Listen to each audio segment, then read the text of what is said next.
رمضان کے مہینے میں اللہ رب العزت امت محمدیہ علی صاحبہ الصلاۃ والسلام کو 5 مخصوص نعمتوں سے سرفراز فرماتا ہے۔ سرکار دو جہاں صلی اللہ علیہ وسلم کا فرمان مبارک ہے، میری امت کو ماہ رمضان میں 5 چیزیں ایسی عطا کی گئی ہیں جو مجھ سے پہلے کسی نبی کو نہ ملی۔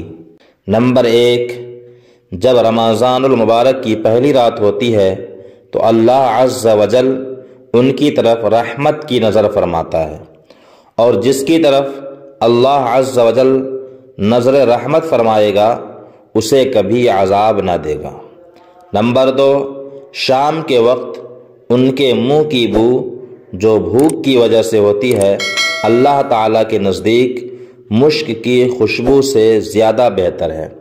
نمبر 3، فرشتے ہر رات اور دن ان کے لیے مغفرت کی دعائیں کرتے رہتے ہیں۔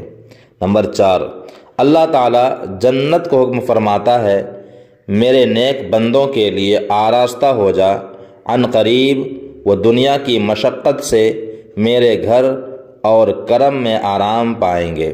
نمبر 5، جب ماہ رمضان کی آخری رات ہوتی ہے تو اللہ عز و جل سب کی مغفرت فرما دیتا ہے۔